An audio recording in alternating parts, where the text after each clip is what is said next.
Now to New York for the Sean Diddy Combs sex trafficking trial. The jury hearing testimony again this morning from his former girlfriend, Cassie Ventura. She testified yesterday about her relationship with the music mogul and the alleged freak-offs. Joining us now from outside the Diddy trial in Manhattan at the federal courthouse, legal correspondent Kelly Kraft. Kelly, I understand the jury is now on the mid-morning break. Fill us in on what has happened so far today. Good morning to you, Ted. So 3 things that I want to talk about and review with our viewers that took place in court just a short time ago before they went to break. So Cassie Ventura is still on the stand, or was on the stand this morning under direct examination, the continuation of her cross-examination. So 3 big things came out of her testimony this morning. One, talking about that video at the Intercontinental Hotel in which we see Sean Diddy Combs dragging her on the floor and beating her. The second thing that we'll talk about is then how she went to a friend's house and the police, she went to her house, a friend was there, the friend called the police. I'll talk about that in a moment. And then the third thing is blackmail. So that first thing in regard to the video, she was talking about what took place right after that beating in the Intercontinental Hotel. She got in an Uber, she went back to her apartment, her friend was there, her friend saw that she had some injuries. Cassie also took a selfie of herself. She had sunglasses on, and it showed that she had a busted lip.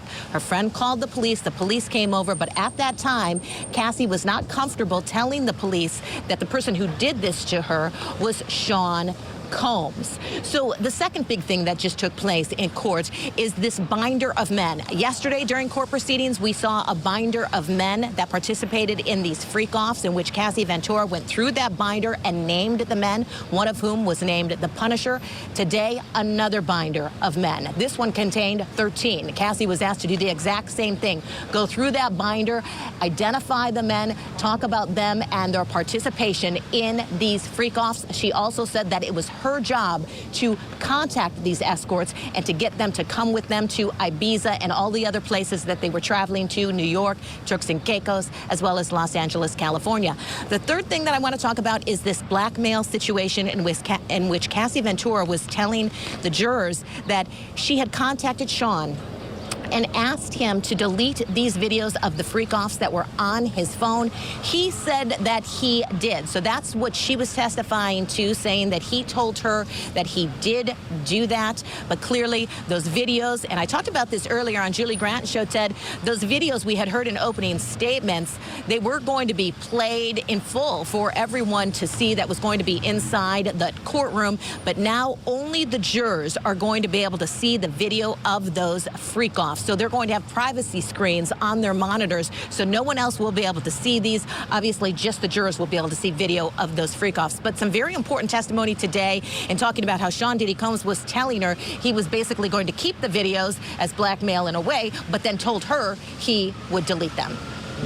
Wow. Yeah, it seems to be really progressing the government's case.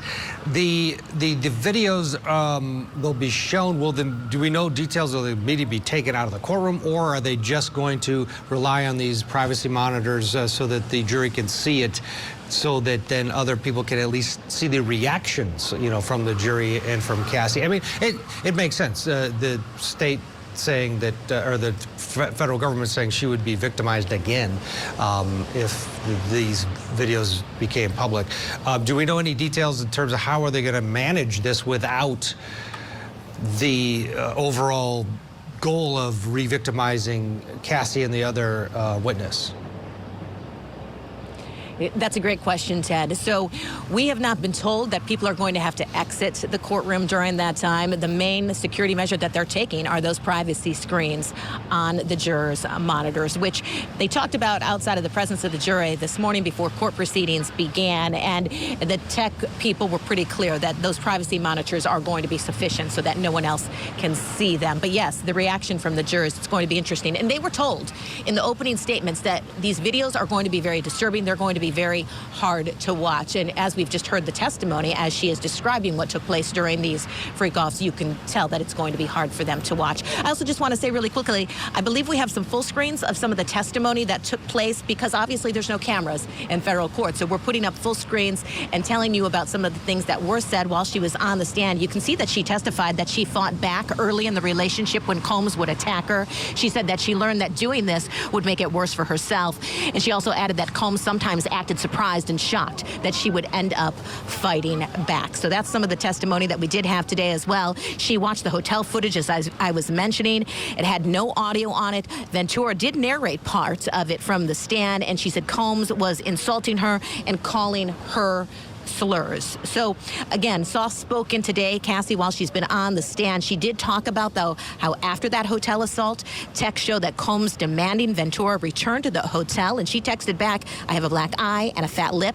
You are sick to think it's okay to do what you've done." Combs later went to her apartment, banging on the door and yelling.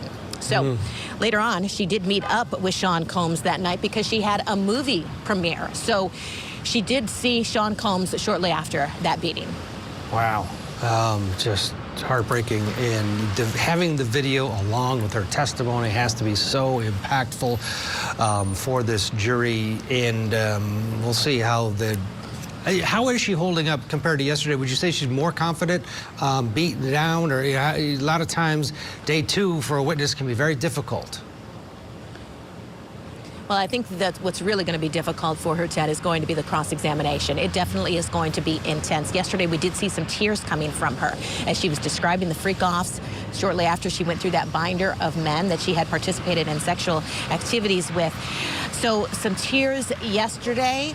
Today, she seems to be holding herself better a little bit. Not that she was holding herself badly together yesterday, but very emotional. Her attorney was just this morning talked about how this is like a triathlon, and that you anticipate this going in, you're scared, then you get in the water, you get more comfortable. So I think she is more comfortable on the stand this morning, but I think she's going to go all through it again when cross-examination begins later on today. All right, Kelly Craft, as always, thank you. Kelly will be with us throughout the day here on Court TV, updating us. No cameras in federal court, but we have our team, including Kelly, to fill us in on what's happening in the case against Sean Diddy Combs. Krista Ramey, your thoughts? The binder scenario, two big binders with these different names of all of these escorts that they're bringing around the country. This really is the federal government's case. The other stuff is what is eyebrow raising, but he's not accused of assault, spousal abuse, or sexual assault. He's accused of human trafficking under the RICO statute, and this basically is the case. Yeah, and I kind of am thinking about this as that maybe Cassie Ventura is really an unindicted co-conspirator, not a willing one, but she's the one that's helping to select who these escorts are, and they are moving them across state lines. They're going to, Spain. They're going to LA. So this is absolutely the government's case. This case is not about the domestic violence and the beatings that Cassie Ventura took. That is, a separate matter. Now it's a civil matter that she has brought. I don't think that criminal charges were ever brought really about that specific thing, and the statute of limitations most likely has ran on that.